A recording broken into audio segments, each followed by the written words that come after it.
If your ink's too slow and your nib won't flow, here's one of the places that you can go. Larry is here to see you through with Mr. Announcer and Cubby too. It's Larry's Fountain Pen Reviews. Oh, hello, everybody. Good morning. Good morning. Good morning, everybody. It's morning over here. Happy Monday. Happy Thursday. Happy Monday. Hi, Larry. Hi, everyone. Hello. That's okay. Before we start, I just want everyone to know that I'm eating. So if you need me to speak, I will turn my mic on. Okay. Yes, Tony. Come on, get in here. You got Tony? Are you on yet? No. Okay. So, yeah, Mr. Jekyll is still letting on yet. He's trying to get booted on here. So, Muted. There I am. all right. Mr. Tony, can you help us out for a minute while I kind of... Yeah. Hey, Happy Yeah. New Year for all of those that I've not seen since last year. I want to say Happy New Year's. I've missed a few of these Zooms that I wasn't aware of, or I just wasn't able to attend. So I'm glad to be here today, and it's great to see some of your faces. And man, it's a lot of fun. I've enjoyed watching some of the previous Zooms. Hi, Mike. Hi everybody. How you doing? Troy, you looking good? Yeah, I'm muted, but That's all right. hey, That's all Glad to right. hear that Slime Dog is hanging on. Yeah. yeah, he's getting around slowly, but he's getting around. Today he actually made it jumping in the car, but he sure didn't want to do it. You need to build him a little ramp. Yeah, he loves to go on car rides. He just the spirit's willing, but the flesh is weak. The poor old fool. I mean, I've had him 14 years, so I have no idea how old he is. He's just old and frail. Yeah. He's You a know good how dog. Jake gets me in the car or the truck? He lets me walk up to the door, right? And from behind, he pushes me in like that. So he doesn't reach around, pick you up under the chest, and just No, he just pushes me now. Go in, hit first. Then he gets the legs and pull me in and close the door. And that's it. Off we go. Yep. And does he some have to hot- coax you out too and say, "Go on, jump down," like I do Slime Dog? Yeah. He treats me bad. Yeah, whatever. Yeah. He gets him out using a Where's Starbucks. Marky? He Marky's gets him over out there. using a Starbucks cup. Here, Larry. Here, Larry. Come on, Little Larry. snossage. I can just see it now. There's a snossage. Mark.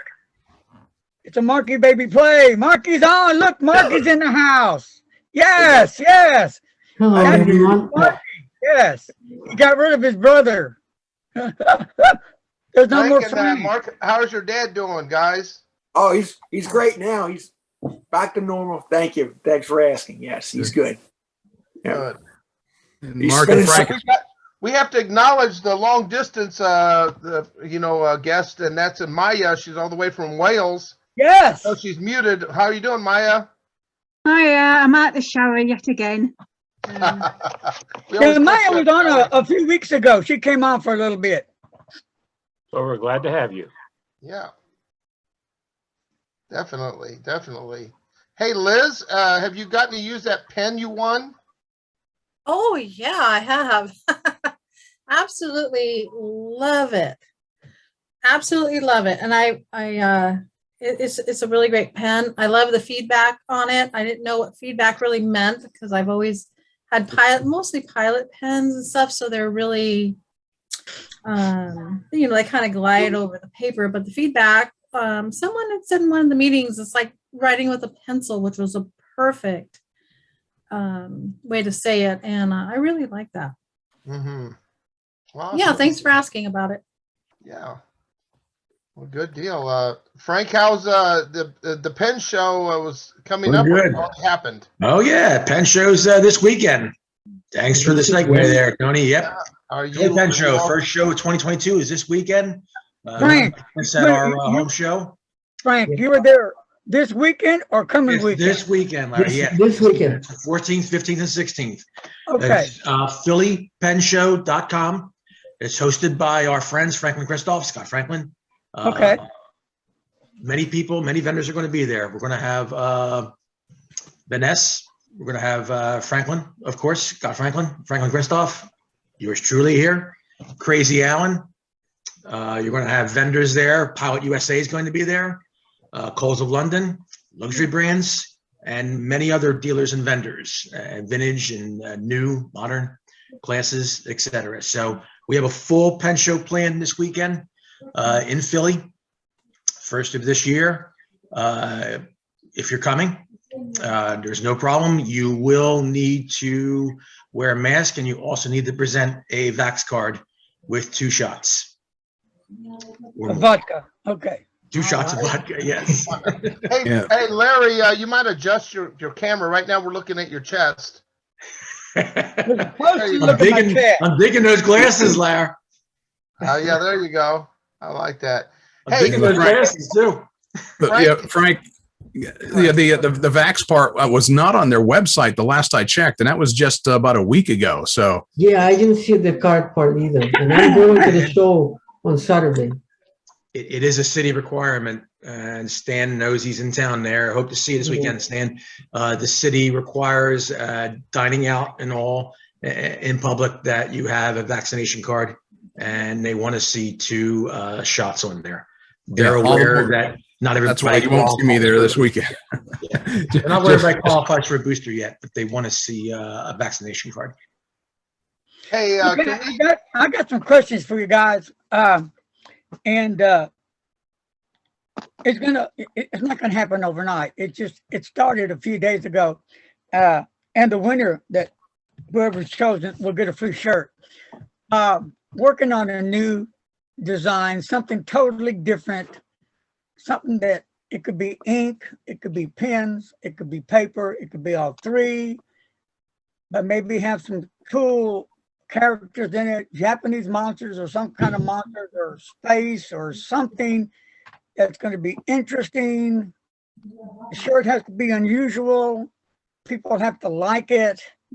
That's what I'm looking for. There's not a rush on it. So whoever the designer picks, when I send them the idea, the designer will put it on whatever he or she puts it on and look at it, and we'll go from there. So that's what I'm hoping to find right now, but it has to be unique, something that's gonna, that we all would wear. So that's what's happening right now. As long as it comes in a double extra large, I can wear it. Anyway, I was It will. If they fit Franco spaghetti there, they'll fit you. Well, hey, I wanted to bring up a name that we just lost in the pen world, and forgive me for not remembering the name. Yeah. Frank, go ahead and tell them about who just out Troy. I know you both know who I'm talking about, though, that it just recently passed. Did the book? Yeah, he made the those right. pen sleeves and the pen holders. He did the book right there. Yeah. Oh, he wrote that book? Yeah. Wow. Yeah, Gary was co-author together with Max Davis on the Waterman series of books. So on the Waterman pens, as well as on the paraphernalia. That's one of the things about pen shows. Gary was there all the time, and the last pen show I went to, I think, was DC, and he had a few comical words for Matthew. Started joking with him quite a bit. He was always jovial. Whenever I saw him and Myrna, they were always very happy. One of the things I always picked up when I could, these slotted pen holders, $7 or $8. GoPens.com. I've ordered off from there quite a bit over the years. I've got some vintage pens that I bought from them. Always had a good selection, and unfortunately, some of the stuff that I wanted was either too expensive or already purchased. But I have bought from them. I've always enjoyed interactions with Gary, and I'm going to miss seeing him at pen shows. Yeah, that is that I ordered some of those pen sleeves as well, and you know, I don't know that I got to meet him. I'm sure I saw him if he was at St. Louis or LA. I ran into him, but he's been a fixture in the pen world for a while, hadn't he? Yes. Yeah, years and years. Wow. So Frank, let's go to Frank on Federalist. Anything new out on the market yet, Frank? If you want to talk about any nibs or anything different, cool, uncool? Well, we've all heard about the Lamy Idios. I think we were just talking about that recently with John Ryan as well. We had the Idios the teardrop shape pen, which is pretty cool. We did that on a Zoom together. That's a really cool pen. Of course, my collaboration with Jim Hines, the Stars and Stripes pen, is doing quite well. I'm looking forward to debuting that in Philly weekend at my home show. Jim will be there with his team, and he will be bringing some special edition pens. He'll be bringing my pen as well. He has one of my pens on display as well. And, you know, you buy it through my site. It's also on his site to link to me. And looking forward to that. And some new inks up and coming out. I have Anderillium, which is a new brand, which is a U.S. ink based out of Florida. I'll be bringing that to the home show too. That'll be on the site, and yeah, a lot of new stuff. Hey, Frank, since you've got a connection to Robert Oster, obviously, what about the American Cities of inks that he just, you know, they publicized it, and we went to his site and couldn't find it. So is that something that there's still, is it going to be later this year or? Yeah, he's doing releases, kind of like Colorverse did, you know, a series we go along, you know, they'll be out, you know, this year. You know, I'm sure there's a supply chain issue coming from Australia and all that, but it'll certainly be here. Thanks for reminding me about that too. Good segue. I'm also going to have Colorverse's Liberty Bell, which is the Philly ink. We'll be having that at the show. Also, Newler's has also made a custom ink for the Philadelphia show, which I will also have. Cool. It's called Volker Green, named after one of the financial advisors of the Reagan era. We know Nathan, so it's actually a really nice dark green. So it's going to be it's a really nice color. So it should be a big hit. The dark green for Philly. Like I said, Liberty Bell is actually like a rusty bronze. It's really nice color too. So looking forward to having both these things at the home show. On Robert Oster, I haven't released it yet. I'm doing some echoes back here. Sorry about that. Yeah. But I'm not sure how I want to release it yet. I get there, then I stop. But I have about 30 different inks that I'm going to be showing soon. I just don't know how I want to make the presentation yet. I just don't want to make a line. I want to do something special. I've been working on this bird with Robert Oster inks as well. So that's going to, God willing, come out by next month. I'm in contact with Oster about some green inks that I need. So we stay in contact pretty frequently. So he's a pretty cool guy. Some of the inks stay in Australia first. They come out to Australia that I know of. And they eventually make their way over here. And then, you know, Frank gets that shot as well, because, you know, he's one of the first guys that did the market with Oster. So Frank is the king of Oster inks here in the U.S. So welcome, my king, my majesty. So that's happening. Hey, let's talk football! Just don't get excited, everybody. Come on. Well, I live in Kansas City, so, you know, I'm kind of excited, but, you know, it's not kind of nervous this year. And you know, you live in Philadelphia. The Eagles made it in, didn't they? There you go. All right. The Eagles you made guys, it in. hey, when you guys, Patriots are in. okay, you guys be ready. You guys be ready when I'm bringing in a buddy of mine. Bringing in big heavy weapons now. Going to change up the game a little bit. Going to freshen it up. I'm going to have to bring in former Giants and Cowboy player. He'll be coming on soon. This guy will blow your mind. You expect this football player to be gaudy gold chains, bragging and all. Nothing like this at all.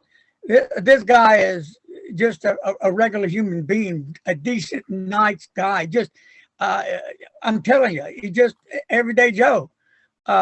Huge, humongous. You get your hand and squish your head just like that, but nice guy. So he'll be coming on. So, and then, you know, he's going to talk about his pens and his adventure with pens and sports.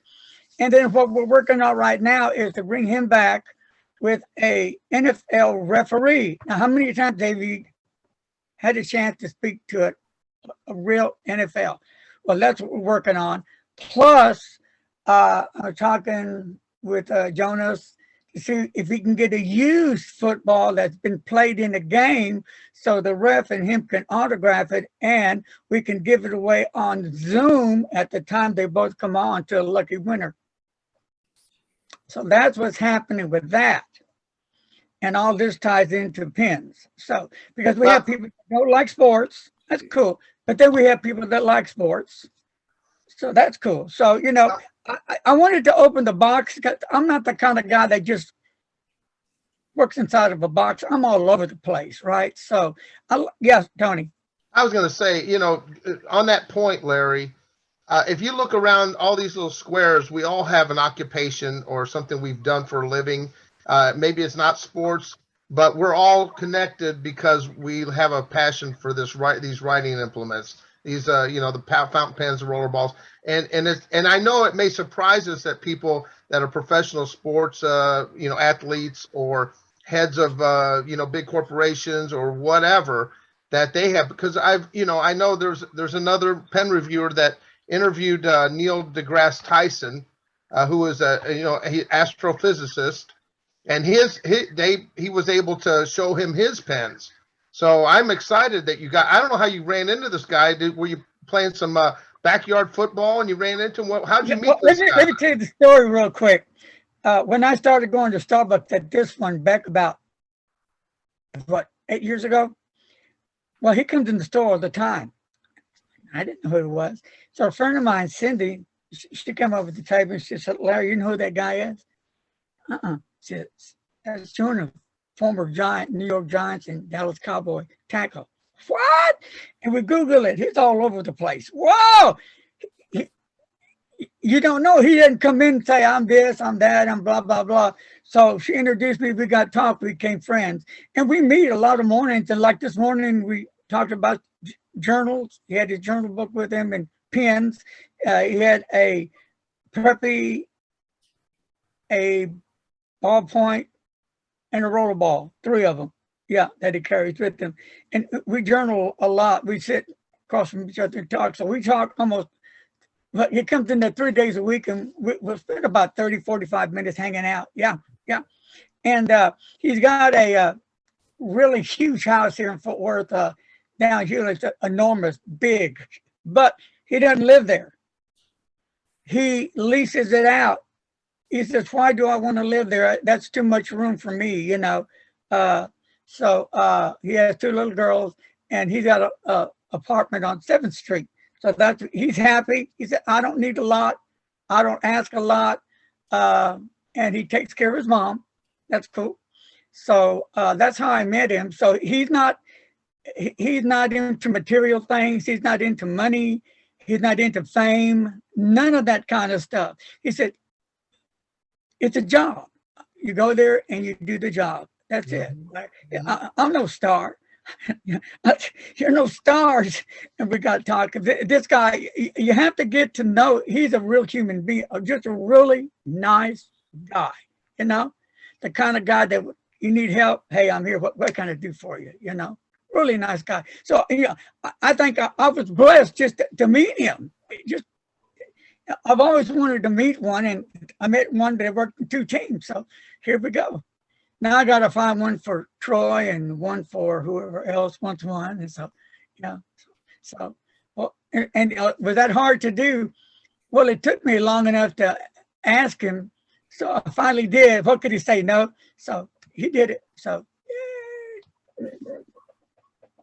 Well, that's awesome. That's a great story. You never know who you're going to run into, and how many connections you would have with a stranger that you don't know till you get a chance to actually engage conversation and talk to them. And most times you're going to find out that we're all really the same underneath all of these layers of what we think we are. We all want to connect with one another, and how wonderful it is to be able to connect with each other through this wonderful hobby. And I don't know where Maryland's going. I think he's taking a little side trip. Well,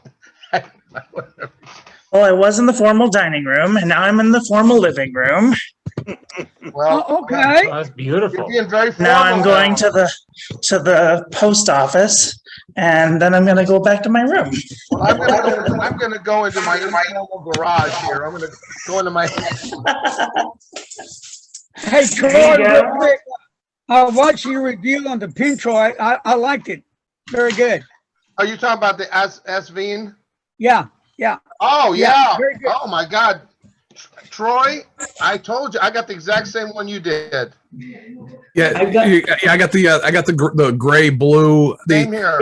Same here. I don't mind the color. I think the color's decent. I just wish on eBay they had offered the medium nib on eBay. Amazon offers medium nibs. But Amazon. Yeah, I saw that at Amazon long after I don't think I saw that until I got it. That they actually had it in a medium nib on Amazon. It's like, what? Shame. Yeah, I ordered green one on Amazon. I was just talking to Lil this morning. I said, Lil, you embarrassed me. Everybody else got the pins except me. And she's checking on to see what happened. But see, what my delay was, she's sending me, I'm sorry, 2 pins, not 1.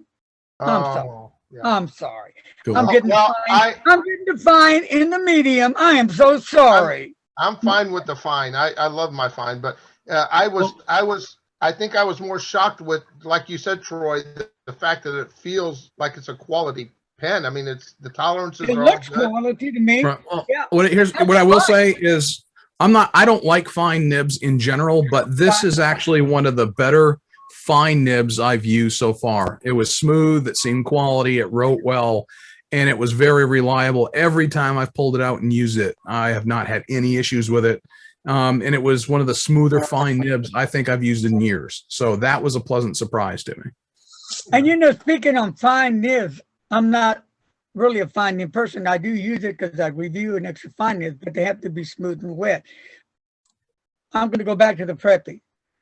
Preppy is a low-end pen. It's a plastic pen with a steel nib. It's a lot of fun. To me, that is a fun pen. I carry one religiously every day. Now I carry 2. They're just fun pens. People don't understand. You don't have to have a $5,000 pen to have a lot of fun with a pen. You can have a couple of dollar pens and enjoy it. It's how you bond with that pen, and it's just a blast.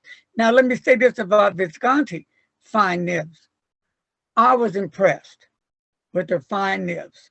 I don't know what they done to it or what, but smooth, wet. So I do like them. I love them? Yeah. That's just it. Everybody has their own personal preference, and that's one of the things I like about this hobby. Yeah. Is that whether you like, whatever size nib that you like, what color you like. If you like hefty pens, light pens, if you like plastic, metal, every color under the rainbow, every different filling system that you can think of, there's something for everybody, and there's price points everywhere in between. So that's one of the things I really enjoy about the hobby. For instance, you talked about Visconti fine nibs. Personally, I've tried their extra fine and fine. I'm not much of a fan. Their medium nibs, I much prefer, but there are people I know who love extra fine nibs. And personally, to me, it's like writing with a needle. And I almost always hate extra fine with a passion. Fine nibs, I barely tolerate unless I find a really good one. Fortunately, this one was a good one that I don't mind writing with. And, it's everybody can find something that they like. And there are pens that I absolutely love that I've heard other people totally diss. They hate it. And there are pens that I see people raving about. And I'm like, really? I thought it sucked. I hated it. But everybody has their own opinion, and the thing is, everybody's a critic too. So You're oh hey, this is amazing. Harry, we can't hear you unless you're cussing and you don't want us to hear you. I was thinking, he said, "You're muted, Larry. Are you muted?" He's just I guess he doesn't want to hear us cussing about that. Calm down. You're muted, Larry. You do know that, don't you? we're expected to lip read or know American Sign Language, or is that Italian Sign Language? I don't know. Yeah, this is I don't know, but. Anyway, so you know who's rocking with Deborah Broad right now is Costco. They're kicking it, baby. They kicked it. Yes. They like it so much I had to I don't know if he really needs us, to be honest with you. The devil's back. Dr. Joe, the heathen. All right. Come on, Doc. Hey, I will say this, Joe. I like your haircut. It looks nice. Thank you. Be there, Joe. You're going to make him blush, Tony. And Frank, you're too, Frank. Hey, Troy, you were talking about really fine. You guys know I'm an extra fine guy, Japanese. I just happen to have in my hand a platinum ultra extra fine, a UEF. If you hate EFs, you'll really despise this pen. Trust me. I'll have to go with Troy on that. I'll have to go with Troy. I'm sorry, Doc. I can't handle too much. Joe, I got to ask you because you know I'm in the same camp. I think people that I write to that are here know I love extra fine and fine nibs, but it has to have a good flow, because obviously if it's a dry writer and it's an extra fine, it's miserable. But I can only and I found that the trick for writing with an extra fine nib is you have to just use a lighter touch.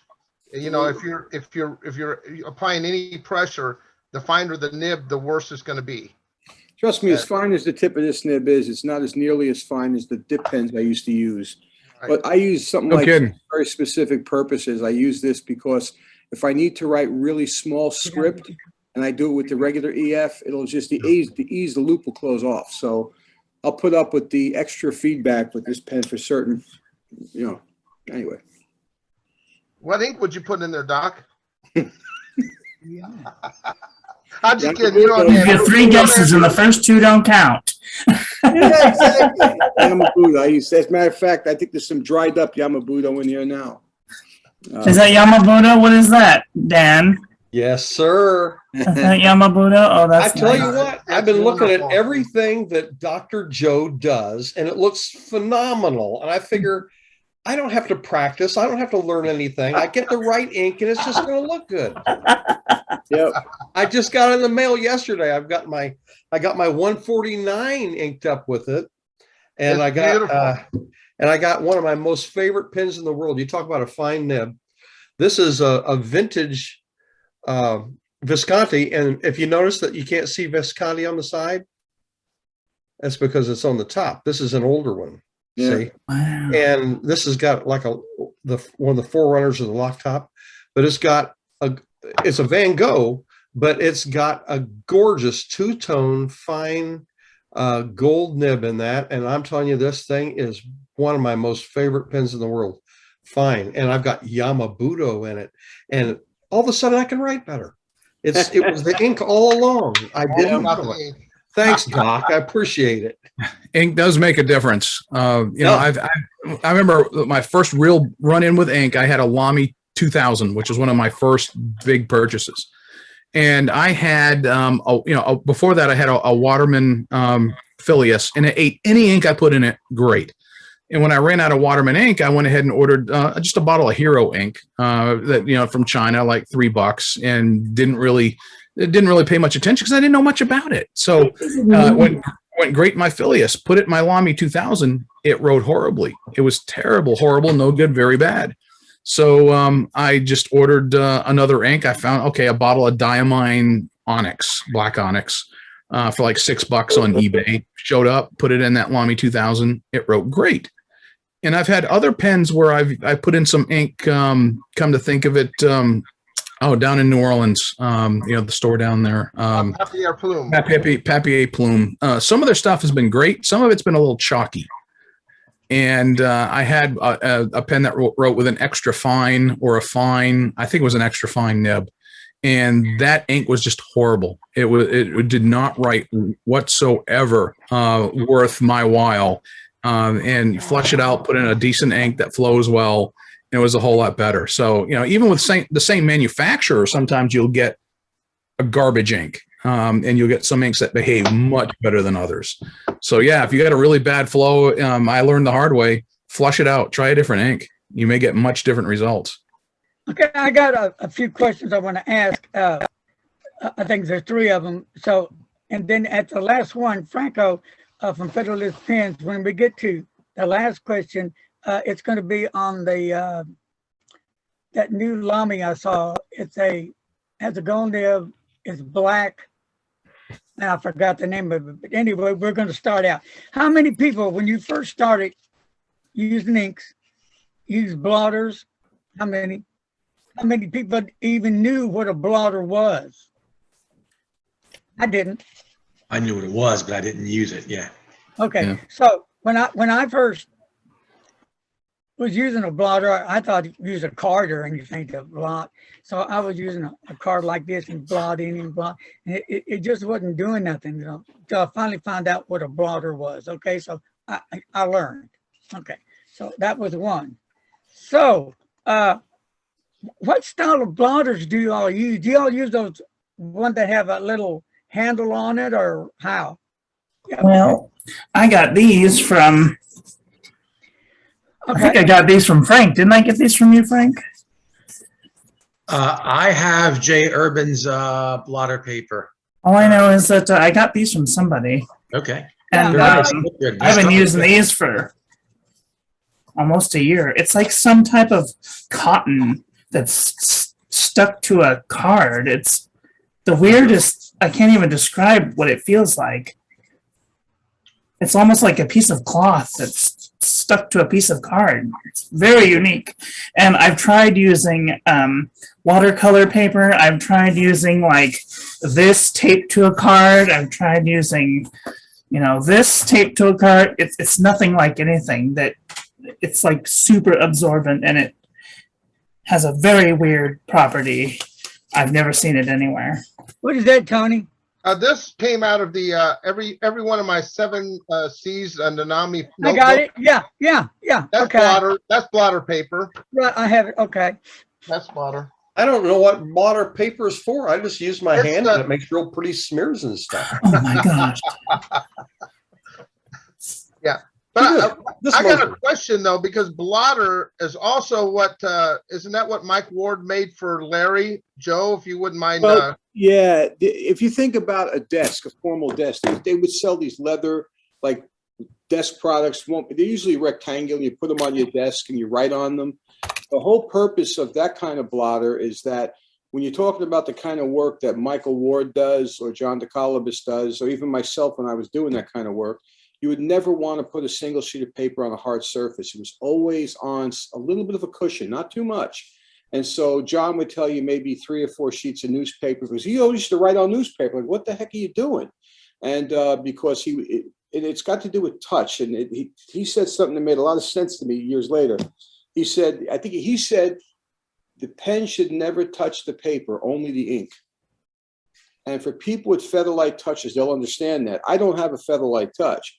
A penman from England, he passed away a few years ago, Brian Walker, he would say the pen should never push against the paper should push against the pen.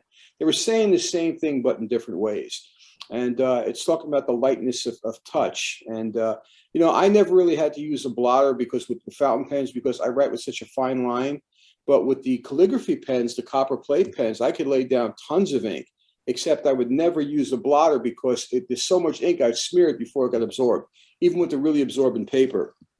But yeah, in the days when the fountain pens had a lot more, I guess, flash on them and stuff, when they put out more ink than they should, those are really handy. And some people still use them. But remember, I use extra fine nibs.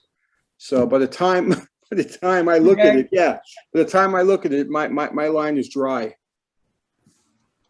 Yeah, that's the way I always knew the blotters to be, like Troy just held up. That's the kind of blotters the old fashioned, you roll it and it would just dry up any ink so you could turn the page. Exactly. So Troy, you just put your blotter paper down and put that over it, or you put the blotter paper connected to that? Well, I haven't used this in a long time. I got it because I thought it was, like really cool. But what you do is on something like this, you unscrew the top and this lifts up. That lifts up like this. And that allows you to take, and I've got a package here of pink paper. It's not quite tissue paper, but it's a very lightweight absorbent paper. And you kind of stick it here and you just pull it around and you clamp it down. And so it's already got almost like a felt fabric here, but you would have that pink paper wrapped around, and that's where you would do that deal with it.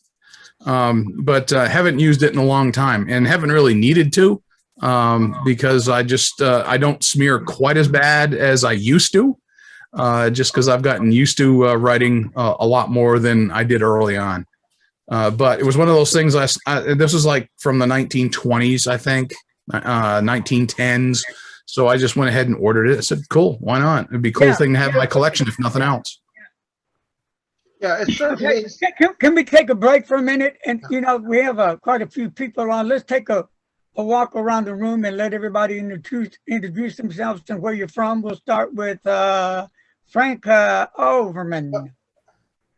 Frank Overman from Arlington, Texas, a neighbor of Larry's. We were supposed to get together, what was it, last weekend before, it just didn't work out. So we'll need to get over there here pretty soon. Next. Mike Green, Delano, Minnesota. Go ahead. Incredible pen maker and okay. I started making pens. I've been making them for about 8 months now, and starting to give them to people and sell them. I just wish you could make Larry like your pens. I don't understand. Everyone else loves, but Larry. yeah, I understand. He keeps giving them away. I'm telling you. No. Wait. Let's clear some crap up here. No. I go in half with this. Okay. Wait a minute. Wait 1 second. Yeah, he gives some away and some I go in half. There you go. Some I steal. Love. Where you want to be? No, and some I do steal. Yes, I steal. That's what I was going to say. The hard part is getting him to actually give them away. That's the problem. That's good. Frank? And then, but one quick, if Mr. Announcer gets any, I don't say anything. I wait till he leaves, and then I go get him. We're sure about that. Frank, even though we all know who you are, go ahead and tell us who you are. No, I am. I'm Frank Limper, Mount Monroe, New Jersey. Federalist Pens. Always glad to be here. Always glad to see you guys. Where'd you get the Xavier from, Frank? It's St. Francis, named after St. Francis Xavier. Yeah, of course. I am technically the third.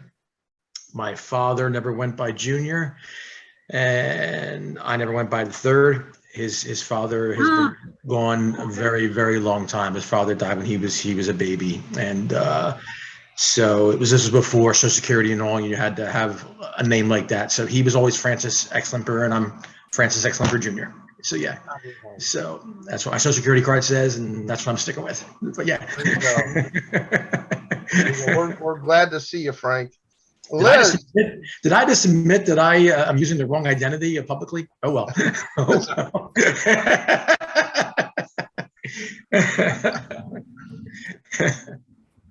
Liz? Oh, Liz from Washington. I love that your background has got that blurred. It makes you look like you're like a celebrity, and you're on.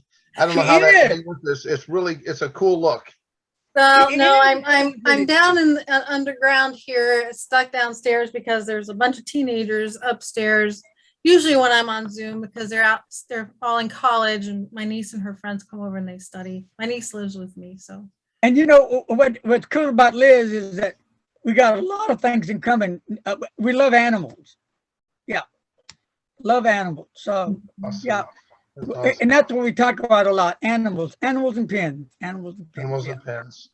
And hey, Liz, can you tell that story? One day you were going to work or something, it was years ago, and you were going down the road out in the wilderness, and you have, was it deer or moose or something? When they cross the road, everybody has to wait till they cross. Oh, it was like a dozen elk, and when in the wintertime when the sun's out, which is very rare out here in Washington, but it does happen.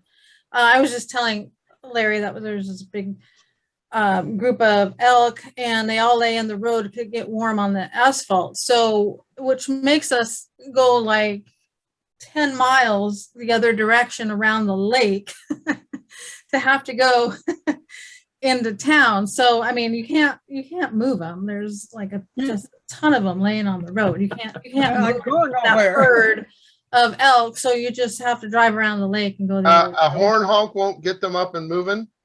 Well, if it does, they may just come towards your car.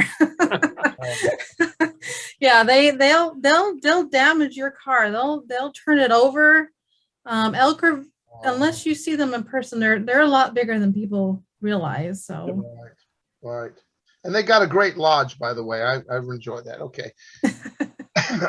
Anyway, Troy, I just want to hear you talk because you got a cool voice. Yeah, that makes me want to get back. Yeah, makes me want to get back into radio. Yeah. There are days I want to get back into radio. Actually, I worked my way through high school and college in radio, did a lot of radio work and voiceover work after that. So there are days when I go, man, I miss the radio business. I apologize, Troy. I have to say it though. Welcome to the Troy LaPlante radio show. Okay. That was a little Jimmy Durante in there. What was Yes, that? I love Jimmy. It's a really big show. Yes. Go ahead, Troy. Right. I've got a million of them. It's a tough crowd, I tell you, But, hey, Troy LaPlante, I live in Selma, North Carolina. For those of you who don't know me, I met actually Larry and a lot of you through YouTube, because I've got my own YouTube channel, and I know some of you actually have my apparel, Dan. Right there, fountainpenfanatic.com. But anyway, that's me. That's where I live, and that's kind of what I do for a hobby. Oh, well, look at here. Marky Mark. Smile in your face all the time. They're going to take your place of backstabbers. Come on now, everybody. Yeah, my Larry hat is sitting over here, so it's across the room. Yeah. Marky, I call you Marky for Larry's sake. Yay, Marky. It's a Marky double show. Go ahead, Marky. Well, I'm Mark. I'm Frank's brother, and I live in Voorhees, New Jersey. And I'm excited to be here and get to see everybody and having a good time. Now, And he sounds just like his brother. He sounds just like his bro. Did you and Frank just get along perfectly? Did you ever squabble when you were growing up? I mean, like he's playing with my toys. You're playing with my pen. Any of that? No, we get along. We be able to share certain things, and there'll be a couple times like, oh, this is mine, but not too often. No. What about Teresa Ferragamo back in school? Remember her? You just shouldn't have. Anyway, we won't go there. I'm just kidding. It's just a joke. Anyway, we're gonna go down to Dan. Stan the man. Not Stan, Dan. D. Stan the man. I'm up. Am I down on your show? You're down on mine, and I'm next door to Larry. Yeah, well, we skipped it. Mine kind of shuffled. Go ahead, Dan.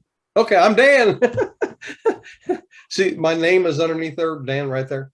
Anyway, I live surrounded by cornfields on a real small lake in south central Illinois called Girard, Illinois, on Sunset Lake. And I'm surrounded by flying squirrels. In the summer, I have 30 to 50 a night that come, that I feed them. And I don't call them all by name because they all look alike. I got little scrawny ones and some big chubby ones, but they're all flying squirrels, and I love them. Mine has names. You're that's it. I have the same problem, but they're called my coworkers anyway. Yeah, oh, actually, the first one to the tray is always Priscilla. Other than that, I didn't name them. So So you didn't take the George Foreman school of thought when it came to names and just gave them all the same name, or? I thought you were going to talk about using his little grill to cook them. Why not? I mean, I couldn't help mine but are think easy. about food when we were talking about elk a while ago. And we get a lot of squirrels here. I just call them tree rats. Hey, tree rat, and that works. I have a flying squirrel box outside my window over here that a fox squirrel tore it open and sits inside of it with his head sticking out of it. And it was a very expensive flying squirrel box. So I got to have it repaired now. So anyway, I don't know what else to tell you. COVID's bad here. What can I say? Just be careful. This is a stress reliever here. Yeah. I used to golf for stress freeness, but now I Zoom with Larry. There you go. There you go. We're happy to have you there, Dan. We're happy to have you. There you go. There you go. Moose and Squell. Moose and Squell. Speaking, hey, Stan, you could do that, and you could say that Moose and Squirrel sounds just like Natasha or Boris. Stan, introduce yourself. Stan the man. Hi, my name is Stan. I'm from Philadelphia, and I'm gonna be coming to our show on Saturday, this coming Saturday. See you, Frank, there. I have met Troy last year in the DC show. We were on the bench sitting there before they let us in. So it's nice to meet you. I don't know what else to say. That's it. Well, it's good to have you, Stan. I always enjoy watching your background change frequently throughout the Zoom. Oh, that was my cat. That was my cat. Oh, that was your cat? Yeah. I thought it was like looked like something from Alien. All of a sudden, it started coming. Pretty much, yeah. All right, good deal. Marilyn. Hello, I'm Miss Marilyn Darling. I live in Santa Ana, California, and I have a YouTube show called The Marilyn Darling Show, and I review pen, inks, and papers and other stationery items. Awesome. And you like that cheap Vietnamese paper from, what is it, from Walmart? Target. Unison composition book, 50 cents. This is the best stuff. Speaking of which, I wanted to tell y'all that today I went and blotted this paper. I could just show you with my other camera. That would be easier. I blotted it with this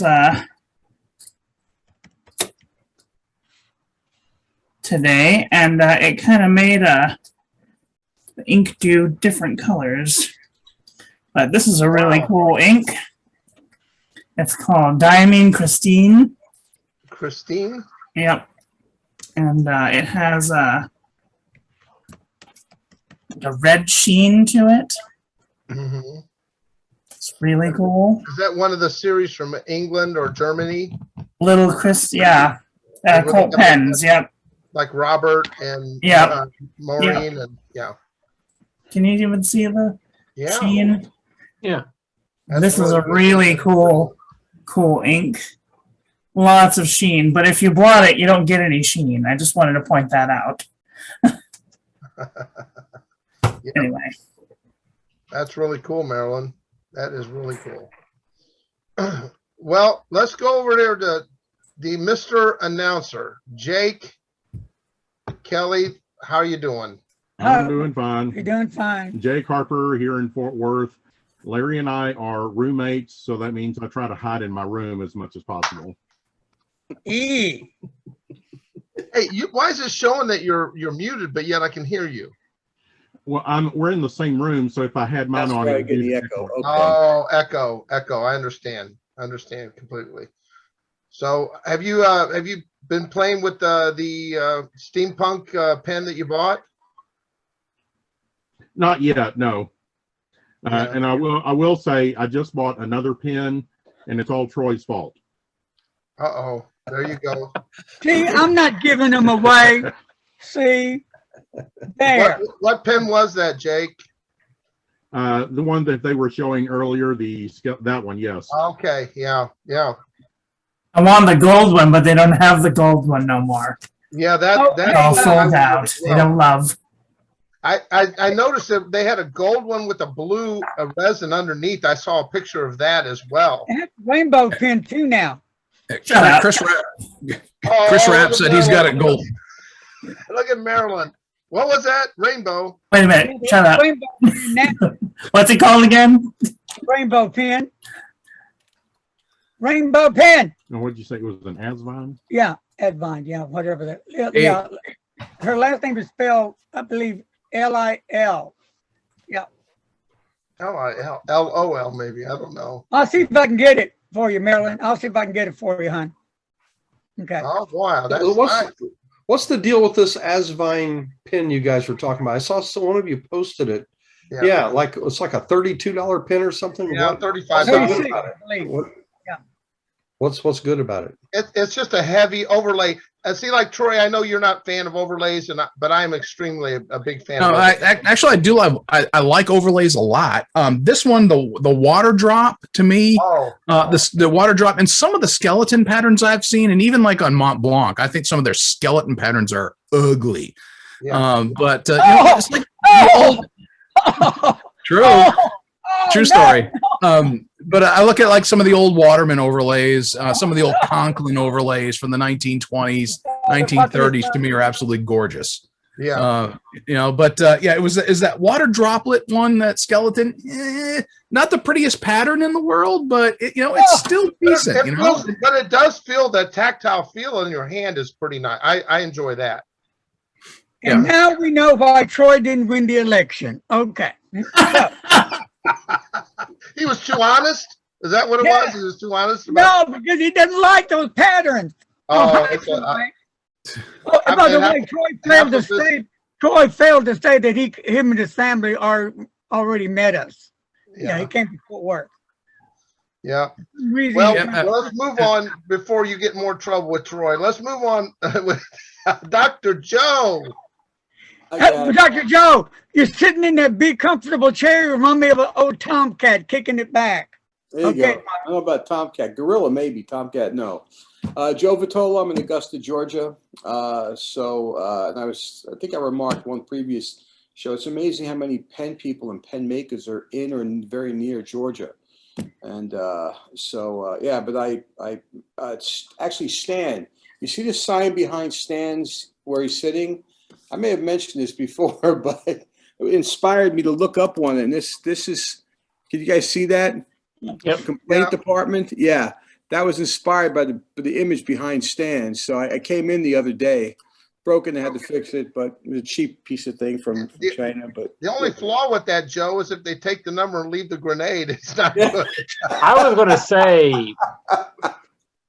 I think some of you guys know I just got a really massive is a good word, fountain pen from Mr. Cypress.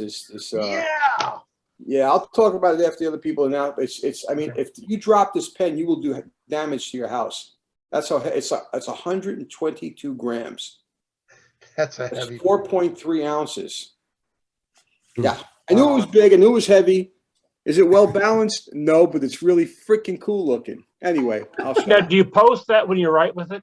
No, you can't. God forbid, it'll rip you right off the I mean, it's that heavy to pen. It's crazy. Yeah.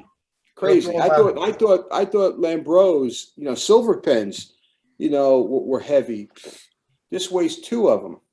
So, Mr. Joe, is it about the same size, not weight, but as the giant Sequoia? No, it's not. It's not a very thick pen. I've got measurements on it from him, but it's a beautiful pen. I've never seen. Well, I'm talking. I don't want to take. I know other people still have to introduce themselves, but go ahead. You're fine.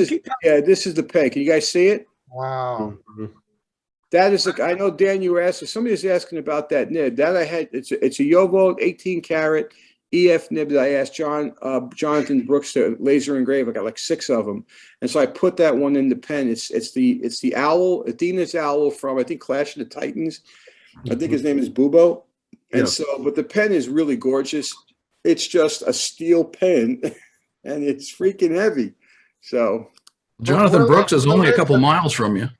yeah, John and I had dinner. I was supposed to have dinner last time we had one of these guys, but his wife got hurt. She's doing Is okay. that pattern on the pen printing or an etching? No, That's Damascus steel. That's part of the steel.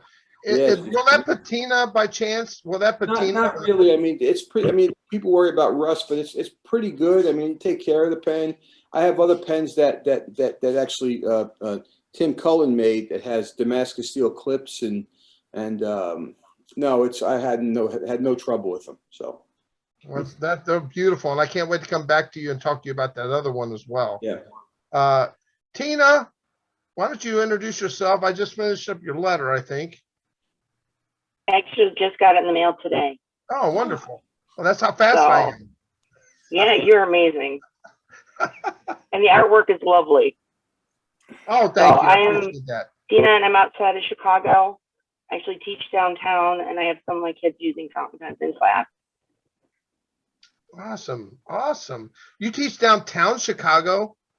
I do. I teach at a therapeutic day school downtown. Wow. And I've heard some ramblings on either social media as Chicago's kind of dangerous. Is there any danger for you there? I mean, outside of the normal? I work with emotionally and behaviorally challenged kids, so there's always the chance of something happening. It's always an adventure. We're pretty safe. We've got security. We've got great officers that patrol our area. They're in and out of the building all the time. So I feel pretty safe most of the time. I found recently when we were in Chicago for the art museum this summer that the most dangerous place in Chicago is really in a taxi cab. The cab driver I rode with took our lives in his hand. You've never seen it. It was like a big, like a movie. You'd never seen anything like it. The guy just everywhere, and we were like, and he was just talking away, and just. Man. And that's why I don't like driving downtown. I drive into school and I drive back out. And occasionally I go to Atlas Stationers. You're closed down now, though, aren't you? Your teachers your schools are shut down. You're not shut down because we are a non-public school. Okay. We were open the whole time, and they're going back tomorrow. Okay. Apparently, they made an agreement between CPS, the school district, and the teachers union. So they're all supposed to be back in classes tomorrow.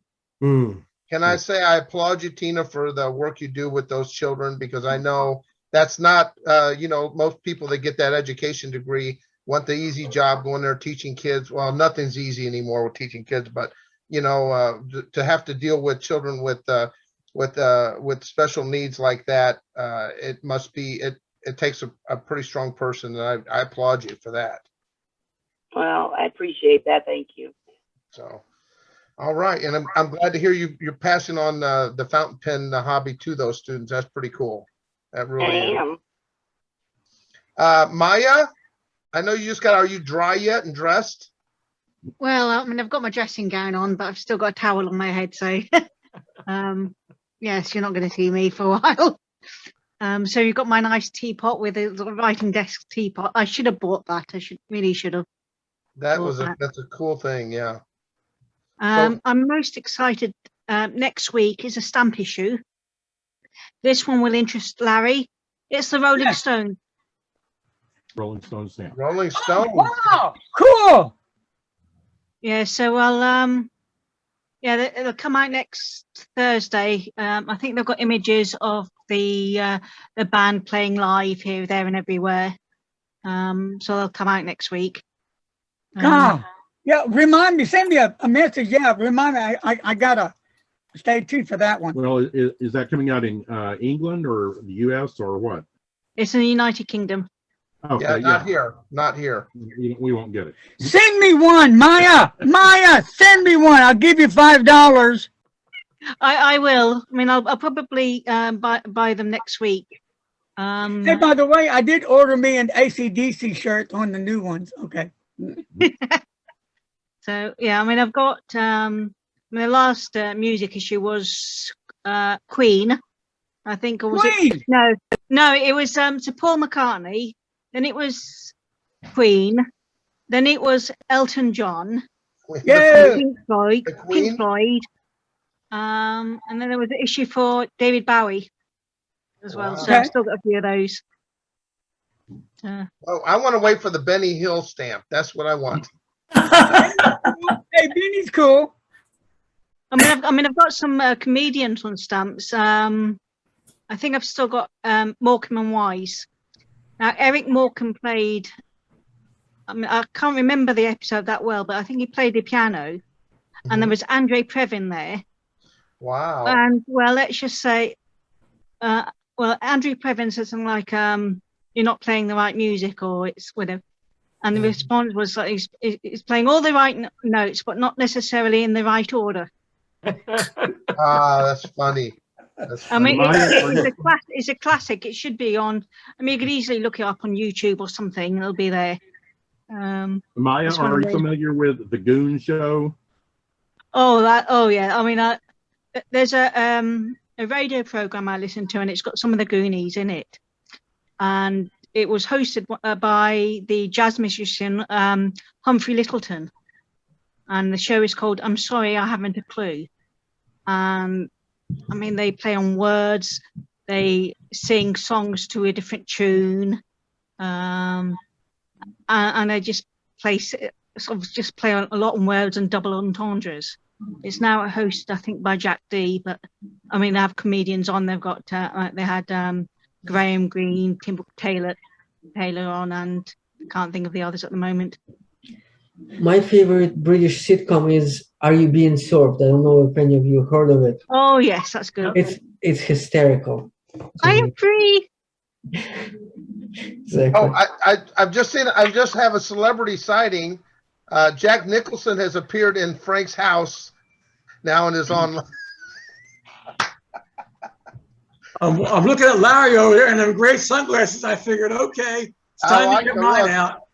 I like the look, Frank. These are the biggest ones that I got. The crazy thing is these were actually my daily eyeglasses like 20 years ago before I decided to make. Yeah, I used to wear them like, yeah. Yeah, it's big frames, around late 90s, early 2000s. Yeah. Yes, sir.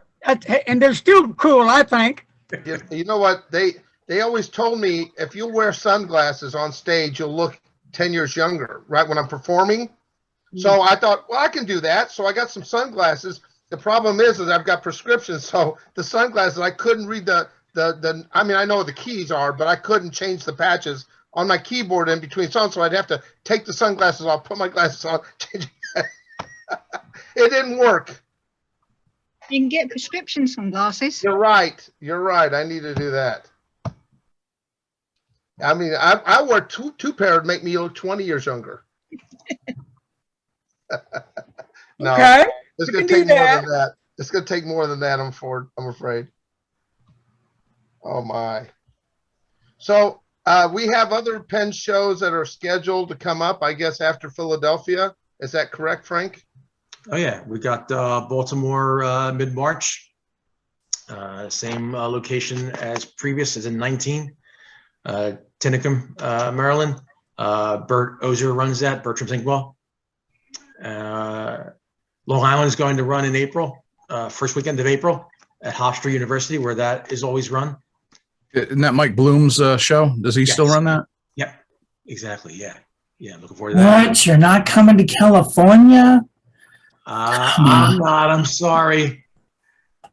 I know it's a great show. You're right. LA is before then. You're right. Absolutely. LA will be in February. Yep. LA is only about 4 weeks away now, right? Yep. I'll be there. Good. Yeah. Atlanta will be sometime in April. Chicago will be back first weekend of May, like it usually is. And Raleigh will be in June and pick up from there. That's right, All August. goes to plan. And maybe St. Sorry, Louis, go ahead. maybe St. Louis in June or July, whichever it is. Yeah, St. Louis will be the last weekend of June. Yep. Yeah. St. Louis will be the end of June. You'll see me then, Tony. It'll be good. Yeah. Well, I hope I'm not already booked, but I'll make it down for one of those days. Great. So So, yeah, I'm planning. We'll get to go out to dinner like we did before. I'll drive my daughter's beat up 99 Buick Century. That was great. So yeah, I'm planning to do 12 shows this year out of the 16, 17 that normally runs. So yeah. Cool. That's awesome. Joe, do you get to go to any shows? I know that you're down there, you're working. I mean, they got an Atlanta show, don't they? Yeah, I've been to a few Atlanta shows. Obviously, with the pandemic, that was problematic. But the other thing I wanted to make an announcement to, I don't know how many of you guys know about the organization I belong to called IAMPETH, the International Association of Master Penmen and Grocers and Teachers of Handwriting. Sounds like a really, really impressive, overbearing name, but trust me, I was a novice when I went to my first one back in '99. Our next convention is going to be in Atlanta. Yeah. And I believe it's like July 10th or something. I'll post some information. I'll probably post some to the site here. But it covers all the aspects of calligraphy. From the organization was first known for its teaching handwriting, but it's really focused now on ornamental penmanship, copper plate script, broad pen lettering, and that's the group we talked about with lefties. The first master penman inductions, I think 3 or 4 of them were lefties, including John DeCalabas, Rosemary Buchek, Rick Muffler, and I think one other person. I've got interviews with some of those people I put online. I can post some of those as well. Hey, it's a great organization. Yes, who's talking? That's me. I went to the last convention last year in Omaha, and I got to say, being a novice myself, I was a little bit, nervous, but man, it was great. It was a great time. They give you so much material, so many materials to work with, not for just the classes that you take. You get the materials for all of the classes. So you're getting all that to take them. And it's really like a pen show. It's about there you go, Tina. Yeah. It's about people that you get to meet there, and you meet all these different people that have same passion about handwriting. And it isn't all just pointed pen, because when we were visiting at night, we'd have little groups that get together, and there would be people pulling out their fountain pens. I pulled out mine and showed my pens around as well. But that Master Penman, that program is no longer running. No, there was some issue with the way it was being handled, but the very first one, I think it was 2002, I was the master of ceremony for, and Mike Sull was really the brainchild. I helped him put it together, but it was a great time. And like I said, like-minded people, just the way we can sit and talk to each other here, and nobody thinks you're crazy for spending $10 on a pen or $1,000 on a pen. Well, maybe some people might, but it's like-minded people, and that's a great organization to be a part of. I'm going to be part of a program talking with Bob Herford and Neil McCaffrey about the archive. IAMPETH has an amazing archive. Oh, wow. Yeah. And so we spent lots of money on that. And I have an incredible archive myself of material from like mid-1800 to about 1930. And so it's a great organization. I'm sure Mike Sull will probably be there. If you get a chance to see him, ask him. Mike also goes to the pen shows as well, and we could probably get Mike on here. If he was going to Penn. I asked him if he was going to the Philadelphia Pen Show, and he said he's not going east this year, too far. Yeah, his wife was just in the hospital. I was supposed to go to his house. I didn't know that. Okay. I was supposed to go to his house this week, and I think it's next week. Debbie, is she all right? Yeah, she's okay. I think it was some sort of procedure or something, but I didn't want to bother him during this time, so I let it alone. But he's going to be there, and I got to room with him up in Omaha, and I'm sure he'll want to. If I can make it work, I'll get to Atlanta as well. And but it's it's a great, and it's not expensive, by the way. For the whole thing was like a couple $100 for the whole week. So that includes and it's just Joe will tell you, it's just a fabulous convention. Michael Sull, I think I showed you guys a certificate that John DeCalabas did for me a while back. Michael did one. This is it here. Can you see it? Oh, yeah.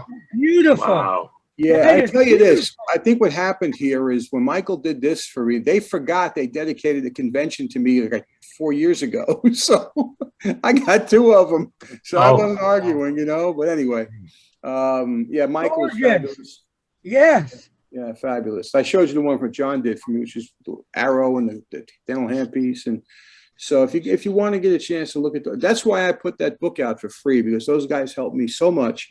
And I felt it was a way to pay him back. You know, Bill Lilly was a mentor of sorts to me in the beginning. And, you know, because they just gave freely. Where else can you go? Like, come down to Augusta during the Masters and try and hang out with a Tiger Woods or something. You can't do it. Here with these guys, the best in the world at what they do, literally. Yeah. You know, they talk to you. I sat down with John DeCalabis. Oh, here's what you do, because I couldn't get the ink to stay on the pen point. I was so frustrated. He's like, no, do this. Hey. So if you get a chance, you get a chance to visit that. You know, come on down. No one judges your level of it's made for. They embrace everybody who comes down, and so if you get a chance, do it. Just to echo that point. Don't forget Michael Ward will be on 18th. Right. Ward. I took Michael's class this last time in Omaha. It was challenging and we had so much fun, but like Joe said, these people, they'll bend over backwards to help you. I got some assistance from Pat Blair, who was the White House calligrapher for 12 years.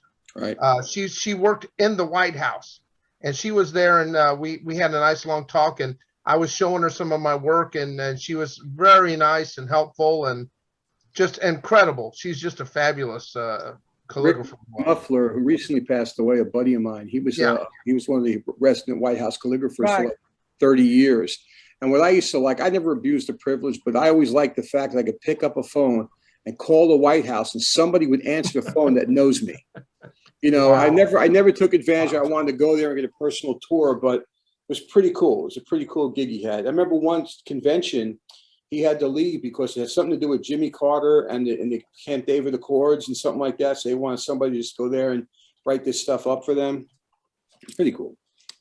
Yeah. I just wanted to mention that Mike Ward does a live show every Tuesday at 9 p.m. Pacific. So if you want to come and hang out, come and chat in the hangout session every Tuesday night at 9 p.m. Pacific.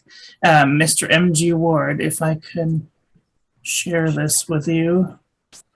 Yeah, it's definitely worth it just to see how it's done. I didn't think anybody would be writing like that. He does. He's really good. He's a really brilliant scientist when it comes to ornamental penmanship. And Just I'm gonna order one of those blotters from him. I like Larry, like the one you got, like the leather. I'm gonna order one from him and have Beautiful. It's gorgeous. I use it all the time, believe it or not. I do. It's automatic, you know. And what's cool about it, it's memories. It's meaningful because Doc did it. And you know, when I'm on there writing, you can't help but to thank the generosity and the love that Dr. Joe brings to these Zoom meetings. You know, Dr. Joe, we truly thank you for all you do for the community. Of course. You do a lot.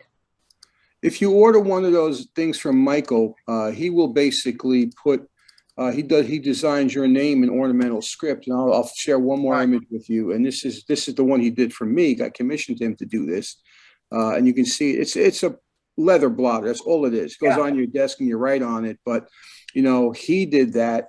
And, you know, Michael, you can commission him to do other things. I've commissioned, one of my favorite expressions has always been pay it forward. And I asked him to do, here it is. I'll share this one with you too. I asked him to do this for me on leather, and I designed, he used my bird flourishes. So the mirror image, he did the pay it forward and his signature at the bottom. That's not genuine gold, it's faux gold. But still it's beautiful. And yeah. Well, let me add, while I was at IAMPET, they have a thing called the round robin. Yes. And it's just basically it's a conference room where all of the teachers are at tables kind of showing off what they do. And you can go up to these tables and you can work with them. In fact, Michael Ward had that foiling, that gold letter foiling, Right. and he would let us make our own little, let us try them out and make our own little like bookmarks and write our names on it. And it showed us how to do that. It was really, really cool. One of my favorite things is just hanging out with those guys, the young folks, like Yeah. 3, 4 in the morning doing this stuff. I mean, I could barely stay up at that point, but they're like enthusiastic and doing all this writing. And so, and also for any pen makers, I'm sure these folks would love to see some of the, the pens that you make, and they take great pride in that. And I know Greg Mnuchin is Mnuchin. Yeah, that's right. Yeah, he was there selling some of his Spencerian modded pens, and so, but yeah, yeah, definitely. I'm going to try and get John Brooks to go there, even if I have to purchase a table for him. But I want him to go there and show his wares. And so, if you get a chance and you can make it to this convention, I think you'll enjoy it. It's a great convention of like-minded people. Yep. Let me share this real quick with everybody. So I'm sure y'all know this already. I've said it over and over, but people who may watch this Zoom later down the road, I act bizarre, crazy, weird, nuts. Well, that's me anyway. So, but being a rock and roller, I mean, on stage a lot, that's, I was all over the stage. You saw Mick Jagger, how he does all over the stage, or Queen. Basically, God's my witness. I was the same way growing up. I was all over the stage, and I loved it. That was me. I had a blast. I had one heck of a ride. I mean, it was, you talk, well, Tony knows, I mean, when you get into music and you're starting on stage, man, you're going to give it to all, because you got to motivate them people. If they ain't motivated, you're done. End the story. So, but anyway, when it's these Zooms, like, it's very difficult for me, to be honest with you. But once I get on the Zoom, you guys all feed me certain kind of energy that helps me do this, because I'm in so much pain. But I'm having such a great time, I'm not paying attention to the pain, So I'm having a great time focusing on you guys and seeing you laugh, and I'm acting like a true idiot, which I am anyway, so no big deal. I mean, Crazy Alan ain't got nothing on me. So move over, Crazy Alan, the new kids on the block. So I just want to thank each and every one of you for understanding me. That I can really act normal, whatever normal is. I don't know yet. Okay, but anyway, so liar. Just a liar.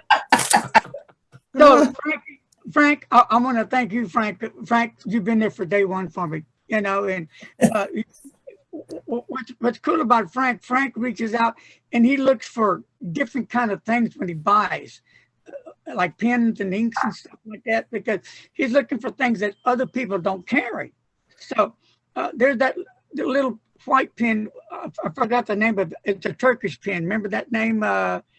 It's a piston filler, I believe, too. Like $40. Scrix. Yeah. Scrix. I don't know if you've ever seen that, but I've never even heard of it. Really a cool pen. Is it worth the money? For sure. I wasn't expecting the way this pen would perform. It was amazing. And Frank got it. So you might want to check it out one day. I don't know if it's your thing or not, but it's well worth the money. You're not going to lose any money out of it. And it's a cool pen. It's fun. So but it's made for kids, you silly rabbit. I think Frank's a bloodhound. It's a cool looking pen. And before I go, I try. I go out of my way for looking for unique and good quality, obscure things. There's a lot of competition in pens, a lot of retailers out there. So if you bring something new and exciting to the stage, which I've been lucky enough to do a few things, I'm very happy to do that. Okay, next month is February. And seriously, Mr. Announcer can back this up. I'm really getting worse, I think, as far as being forgetful.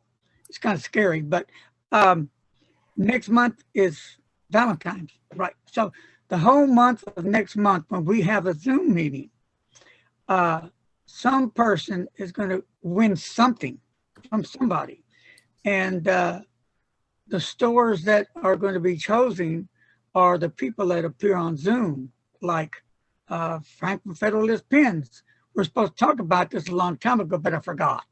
But anyway, he doesn't know it, but he's not losing anything because I'm the one buying. But he's the one shipping. I don't want to deal with that. No. Well, yeah, I hate shipping. So, and then the next one is going to be Mr. Green Jeans. Yep. So there'll be giveaways right here live in February, and there'll be other giveaways as well, all for Valentine's Day. And then, y'all remember, anybody remember what date is it that they do the breast cancer awareness day? Is that an ongoing process or just certain days? Does anybody remember? It might be a month-long thing, is it not? Or I think so, yeah. I think it's October. That's Breast Cancer Awareness Month is October. Okay, so I'll be doing giveaways in October to celebrate that, to support breast cancer. And as I said before, you know, men can get it too. I had a few friends of mine that got it. But I'll probably be doing that throughout the year off and on because I just need to. So so that's what's going on there. Now, I'm still reaching out to some nib people because I do want to bring people on, talk about nibs. If there's anything that I'm missing that you're interested in, email it to my Gmail address and I can work on it. What else? So, Frank, have you got anything else in new yet? You. We had talked about it earlier.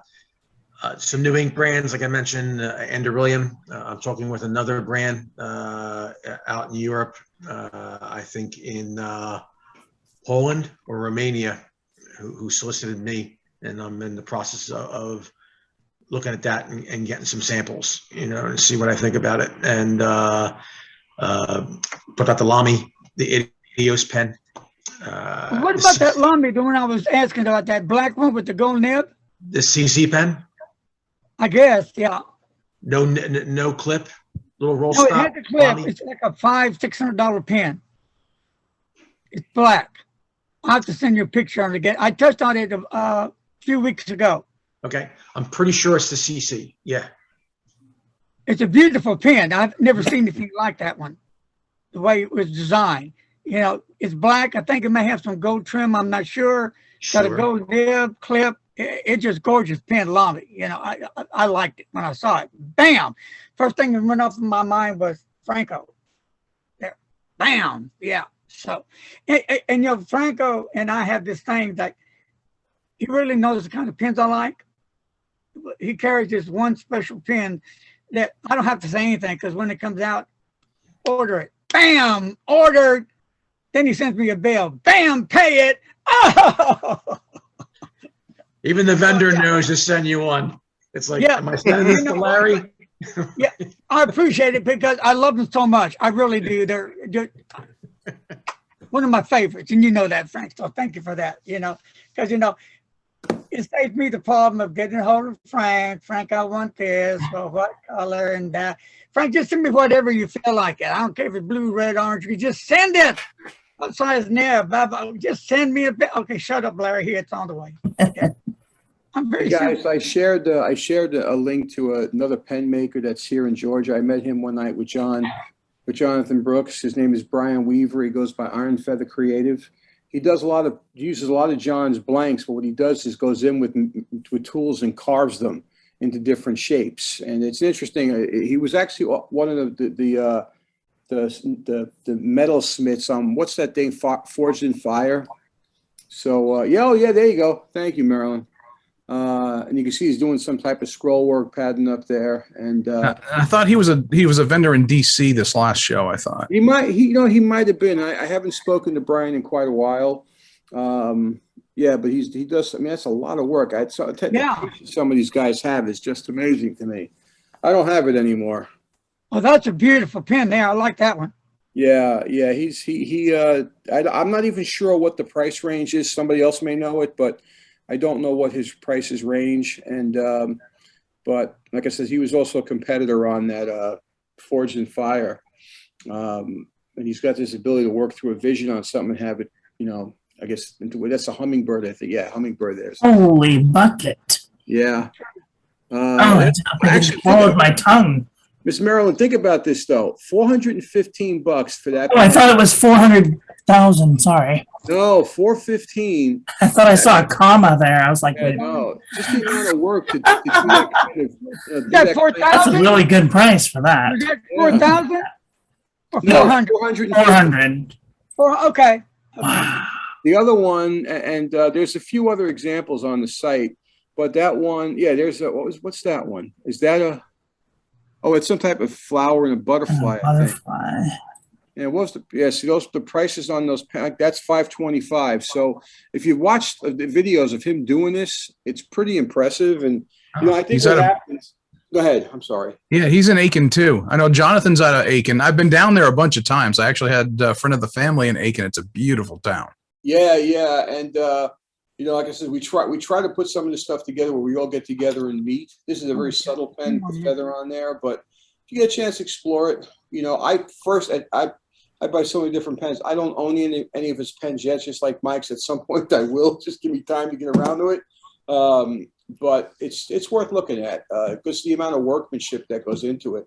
And as we were talking to Mike that one time, you know, sometimes I think people need to value their work more, even with Michael, believe it or not, with Michael Ward. He probably would kill me for saying this, but, you know, I asked him about the commission on that paid forward piece, and he gave me a price. I'm like, no, Michael. So I doubled the price. I said, Michael, you can't, you know, you got to get paid, you know, at least your time and worth for doing this stuff, you know. So, and this a lot of my friends in the calligraphic world, with a few exceptions, have trouble charging what it's worth. Like that piece I did an illuminated piece for my sister. That was for free. If I would have had to charge my time for that, nobody'd buy it. I mean, it gets too expensive. So, but I mean, think about that hummingbird pen, the amount he had to carve that in relief. You know, Wow. $400 and something price. It's A lot of. Well, before we leave, because it's almost 8, but I've had such a great time. I forgot about pain and illness that I was rocking it. So thanks everybody. You made my day. But before we go back to the giveaways for next month, Jim Hines got a hold of me, and Jim Hines is going to donate a pen for the giveaway. So thank you, Jim. Jim. And it's probably going to be the Mermaid. I was going to look at the pens. He suggested the Mermaid, but I wasn't sure. But you know what? I'm going to go with the Mermaid. So I'll let him know. And then also, like I said, I'll be doing a giveaway with Mike as well. And I think Mike will let you pick your own size nib if he has them available. Is that okay with you, Mike? Yeah. So the winners, you know, you won't get anything from me. You'll get the emails from them, and because they'll be mailing it to you. They'll send me bills, and you get the packages. I don't want to go to the post office. Yeah, So it'll be their choice. So we got a lot going on, and if someone goes to the pin show this weekend to see Frank, okay, you may have a surprise waiting. Whoever goes see him, first come, first serve. I think Frank already knows it. Isn't that right, Franco? Yeah. Okay. All right. So you never know what I'm going to come up with or going to do, but just my way of giving back to you guys for taking your time to hang out with me and making me feel good, for real. I mean, you guys, I guess, are the magic for me, the healing, because it just makes me feel so good. Like today, I'm just like kicking it. It's like I'm having a blast. I just, and I love to see Troy's expression all the time. That's when he gets agitated at me. That's okay. So, yeah, I'm teasing Troy. Troy's a great guy. I love Slime Dog. Love Slime Dog. Yeah, actually, Matthew just popped his head in here just before. He says, hey, I'm going to take Slime Dog out for a walk because it's time for his nightly walk before he goes to bed. And Matthew he did literally just say, hey, tell Mr. Larry and everybody else hey for me. So just let you guys know that he wanted to say hi. Long as I'm talking, Frank, I would love for you to do me a favor this weekend.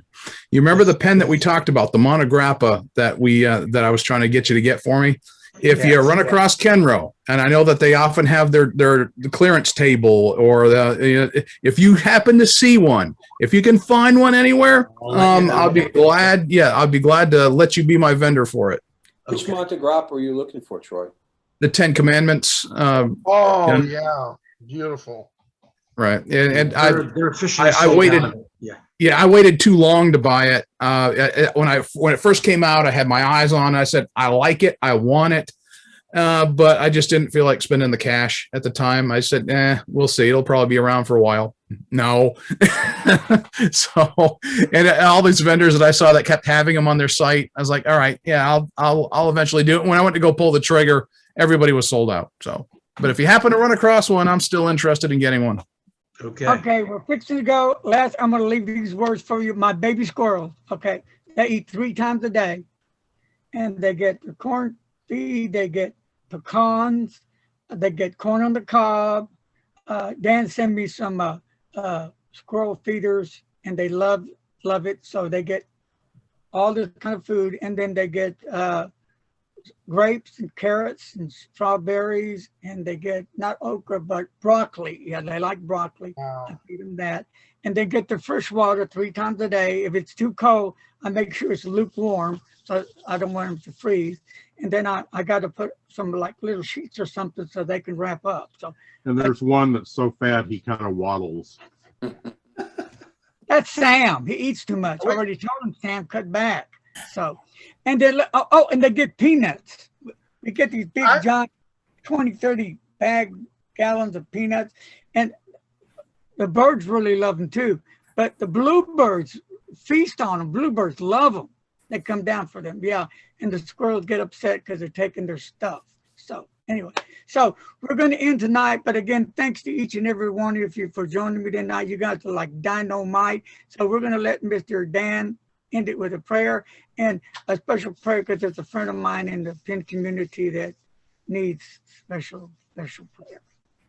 All right. Okay. Once again, Lord, we thank you for bringing us all together. We've had a great time tonight, and we so appreciate one another. We, Lord, pray for this friend of Larry's, that you would reach out your hand and touch his life and heal him and minister to his needs. Lord, we just pray you'll just watch over all of our homes. This time of COVID is a very difficult time, and we pray, God, that you just protect us. We pray in every possible way.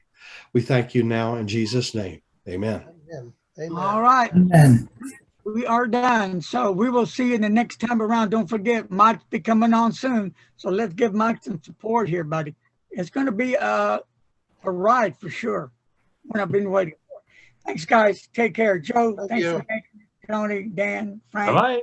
Frank, Dan, Mike, Green, Slime Dog, Little Marky Baby, Stephen, my announcer, Larry. Shut up. Okay. I hit end now.